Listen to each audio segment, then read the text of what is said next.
Bismillahirrahmanirrahim. Assalamualaikum warahmatullahi wabarakatuh. Waalaikumsalam warahmatullahi wabarakatuh. Alhamdulillahirabbil alamin, hamdan syakirin, hamdan na'imin, amma ba'd. Segala puji bagi Allah, Tuhan semesta alam, serta utusan Nabi besar Muhammad SAW.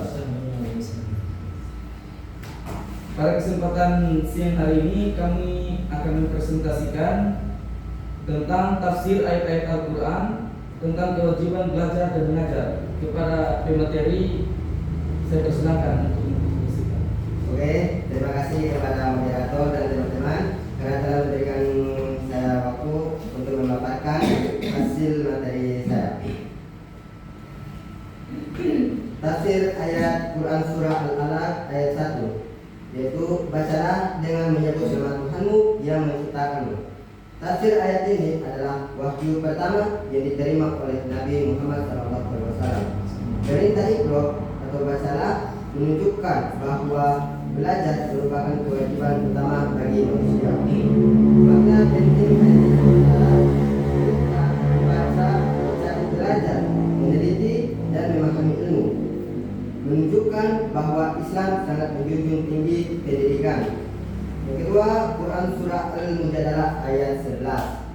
Allah akan meninggikan orang-orang yang beriman di antara kamu dan orang-orang yang diberi ilmu beberapa derajat. Tafsir ayat ini menjelaskan keutamaan orang yang berilmu. Dalam pandangan Al-Quran, ilmu memiliki kedudukan yang sangat tinggi. Makna penting ayat ini ialah orang berilmu memiliki derajat lebih tinggi. Ilmu menjadi alat untuk mencapai kemuliaan. Yang ketiga, Quran surah At-Taubah ayat 122. Tidak sepatutnya bagi orang-orang mukmin itu semuanya pergi ke medan perang. Mengapa tidak pergi dari tiap-tiap golongan di antara mereka beberapa orang untuk memperdalam pengetahuan agama? Tafsir ayat ini menunjukkan bahwa dalam Islam harus ada kelompok yang fokus menuntut ilmu dan kemudian mengajarkannya kepada masyarakat. Makna penting ayat ini ialah belajar agama adalah kewajiban kolektif fardu kifayah. Ada tanggung jawab untuk menyampaikan ilmu kepada orang lain dan mengajar merupakan bagian dari ibadah. Yang keempat, Quran surah At-Zumar ayat 9. Katakanlah, apakah sama orang-orang yang mengetahui dengan orang-orang yang tidak mengetahui? Tafsir ayat ini menegaskan perbedaan antara orang berilmu dan tidak berilmu. Makna penting ayat ini ialah orang berilmu memiliki keutamaan. Ilmu menjadi pembeda kualitas manusia dan ilmu mendorong manusia untuk mencari ilmu. Yang kelima, Quran surah An-Nahl ayat 43. Maka bertanyalah kepada orang yang berilmu jika kamu tidak mengetahui. Tafsir ayat ini menunjukkan pentingnya belajar dari guru atau orang yang memiliki ilmu. Makna penting ayat ini ialah belajar harus melalui sumber yang benar. Pentingnya peran guru dalam pendidikan dan larangan berbicara tanpa ilmu. Mungkin itu saja hasil materi yang dapat saya sampaikan dan saya kembalikan kepada moderator. Baik, itulah tadi hasil pemaparan materi kami. Kami di sini akan membuka sesi pertanyaan. Yang mau bertanya dipersilakan. Oke, dipersilakan kepada saudara Rafil untuk bertanya. Apakah belajar dalam Al-Quran hanya dimaknai sebagai aktivitas intelektual atau juga spiritual? Jelaskan secara filosofis.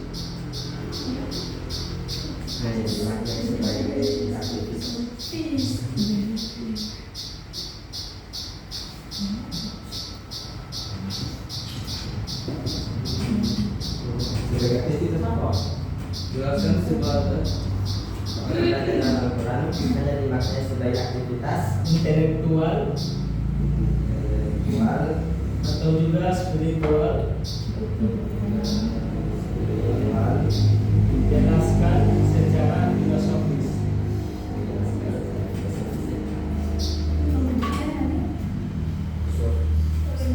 baik, ada lagi yang mau bertanya? saya. Oke, kepada saudara Riki dipersilakan untuk Baik, terima kasih. Untuk pertanyaannya, kenapa belajar dan mengajar penting dalam Islam?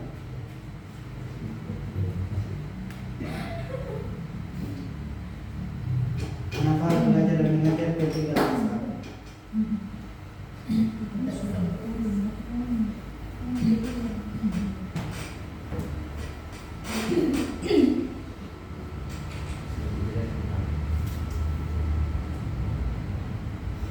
Ada yang mau bertanya?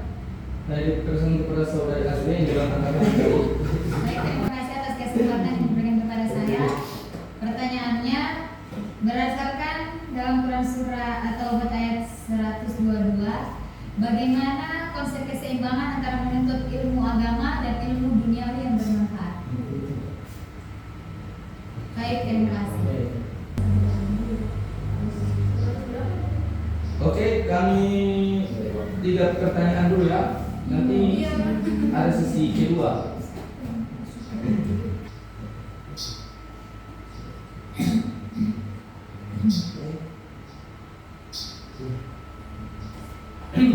Baik, di sini kami akan menjawab pertanyaan dari saudara Raffi. Iya, silakan jawab. Oke, terima kasih. Saya akan menjawab pertanyaan dari saudara Kafil. Pertanyaannya adalah, apakah belajar dalam Al-Quran hanya dimaknai sebagai aktivitas intelektual atau juga spiritual? Jelaskan secara filosofis. Ya. Tidak tepat kalau belajar dalam Al-Quran dipahami hanya sebagai aktivitas intelektual. Secara filosofis, Al-Quran memandang belajar sebagai proses integral antara intelektual dan spiritual. Bahkan keduanya tidak bisa dipisahkan. Penjelasannya yaitu, yang pertama, belajar sebagai aktivitas intelektual yaitu akal. Al-Quran berulang kali mendorong manusia untuk berpikir, memahami, dan menggunakan akal. Contohnya, perintah membaca dalam Quran surah Al-Alaq ayat 1. Ajakan berpikir dalam banyak ayat seperti afala taqilun, tidakkah kamu berpikir?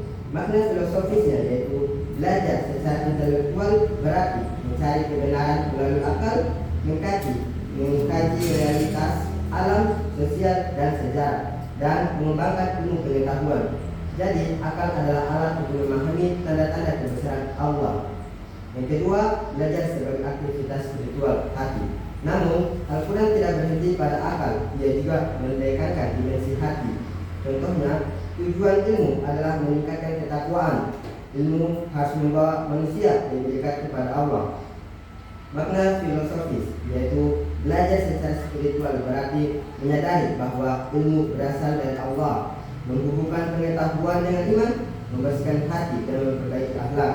Yang ketiga, integrasi akal dan wahyu. Dalam perspektif Islam, sumber ilmu tidak hanya akal, tetapi juga wahyu.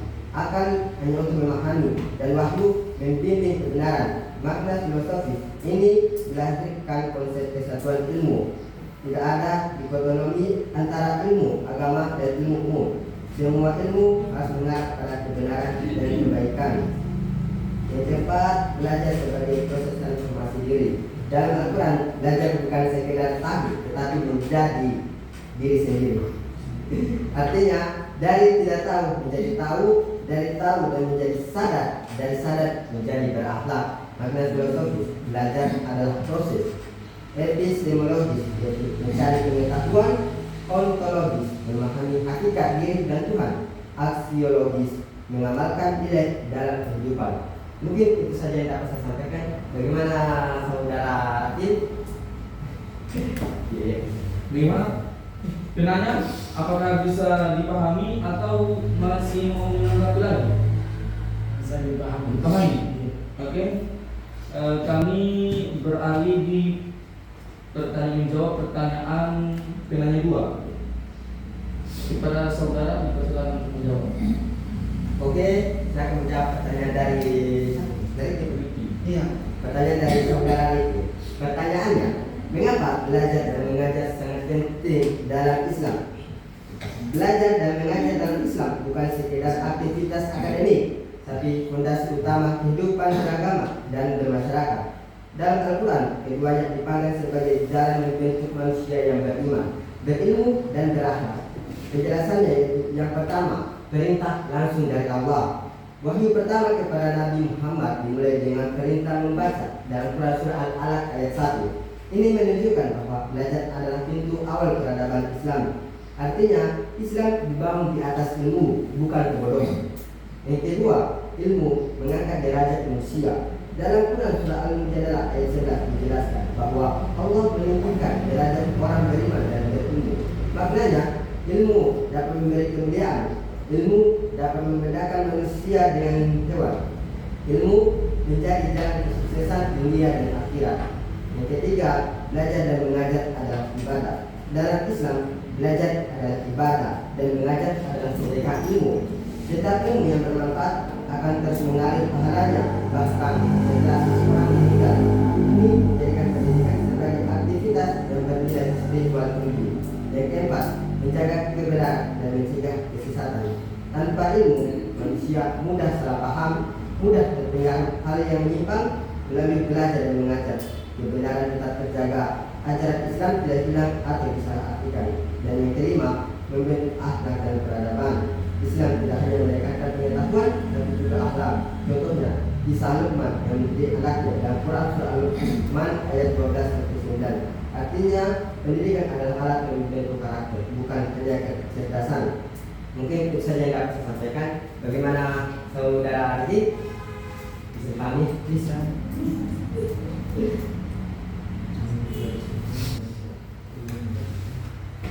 Baik, kami akan menjawab pertanyaan dari saudara Azria. Pertanyaannya adalah, berdasarkan dalam Al-Quran Surat At-Taubah ayat 122, bagaimana konsep antara keseimbangan ilmu agama dan ilmu dunia yang bermanfaat? Berdasarkan Quran Surat At-Taubah ayat 122, konsepnya adalah keseimbangan antara ilmu agama dan ilmu dunia, karena tidak semua orang harus melakukan hal yang sama.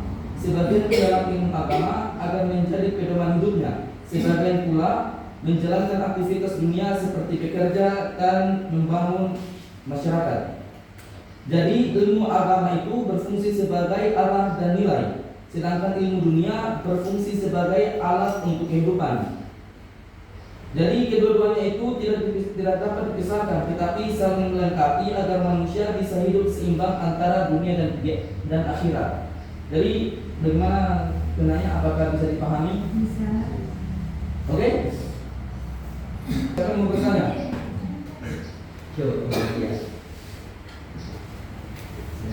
Bersilakan. Terima kasih atas kesempatan yang telah diberikan dari saya. Pertanyaannya adalah, bagaimana Quran Surat At-Taubah ayat 122 membagi peran umat Islam antara jihad terang dan jihad ilmu? Coba ulang, jangan terlalu cepat ya. Bagaimana Quran Surat At-Taubah ayat 122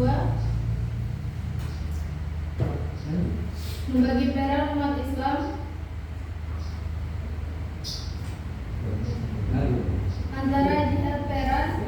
antara jihad perang dan jihad ilmu? Baik, kami akan menjawab pertanyaan dari saudari Nadia. Pertanyaannya itu, bagaimana Quran Surah At-Taubah ayat 122 membagi peran umat Islam antara jihad perang dan jihad ilmu? Jawabannya adalah, berdasarkan Quran Surah At-Taubah ayat 122, umat Islam tidak diperintahkan untuk melakukan satu peran saja, tetapi dibagi sesuai kebutuhan. Tidak semua orang harus ikut jihad perang.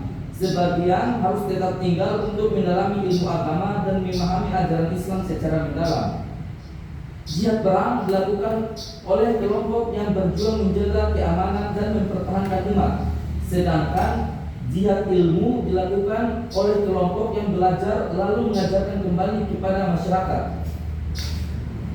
Jadi pembagian ini menunjukkan bahwa kekuatan umat tidak hanya dari fisik, tetapi juga dari ilmu. Jika semua orang berperang, maka tidak ada yang menjaga ilmu. Dan jika semua hanya belajar, maka umat bisa lemah secara pertahanan. Jadi ayat ini menegaskan keseimbangan peran antara menjaga keamanan dan menjaga ilmu agar umat Islam tetap kuat secara fisik dan pemahaman agama. Jadi bagaimana saudari Nadia? Bisa dipahami? Oke, itu saja hasil presentasi kami.